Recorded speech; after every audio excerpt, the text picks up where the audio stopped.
जी अली आफ्ताब। जी एक तो अगेन सबको बहुत मुबारक हो। बहुत डिग्निफाइड तरीके से पाकिस्तान ने 7 तारीख से लेकर आज तक रिस्पांस दिया। इंडिया का हमेशा बड़ा रिस्ट्रेंट दिखाया। 3 से 4 दिन, मतलब जाहिर है 7 तारीख को जब अटैक हुआ तो उस वक्त तो पाकिस्तान ने बड़ी कामयाबी से उसको डिफेंड किया, लेकिन उसके बाद 3 दिन तक पाकिस्तान पीस की बात करता रहा, अटैक्स बर्दाश्त करता रहा। लेकिन फिर फाइनली आज फजर की वक्त हमारे जहाज़ उड़े और शाम मगरिब तक सीज़ फायर हो चुका था। सो ये पाकिस्तान की बहुत बड़ी कामयाबी है।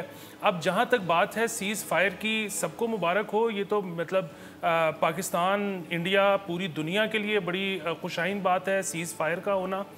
लेकिन जो बात है कि ये कितने अरसे रहेगा, क्या अब मामलात बिल्कुल पहले की तरह हो जाएंगे, क्या पहले से बेहतर हो जाएंगे, ये बड़ी क्रिटिकल चीज़ है। क्योंकि सीज़ फायर के अंदर एक क्लॉज रखा गया है कि पाकिस्तान और इंडिया अब एक न्यूट्रल वेन्यू पर बैठकर अपने मामलात सेटल करेंगे।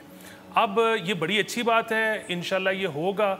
लेकिन खुदा ना खास्ता अगर इंडिया उसमें बैठने से इनकार कर देता है तो फिर ये एक बहुत बड़ा मसला बनेगा। और ये बहुत बड़ा मसला इसलिए बनेगा क्योंकि इंडिया ये ऐलान कर चुका है कि वो इंडस वाटर ट्रीटी वापस लेने जा रहा है, वो पानी का रुख मोड़ना चाहता है, वो अपने डैम्स बनाना चाहता है।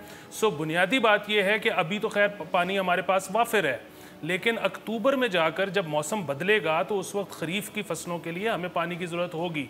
सो अगर तो उससे पहले हमारी मीटिंग स्टार्ट हो जाती हैं, इंडिया इंडस वाटर ट्रीटी को नहीं छेड़ता तो ज़बरदस्त बात हो जाएगी, वो उसको वापस रीइंस्टेट कर देता है, बिल्कुल ठीक मामलात हो जाएंगे। लेकिन अगर खुदा न खास्ता वो उसमें कोई अड़ी फंसी करते हैं तो फिर अक्टूबर में हालात दोबारा कशीदा होने का इम्कान है। अच्छा, ये तो बड़ी आपने इम्पोर्टेंट नुक्ता उठाया है।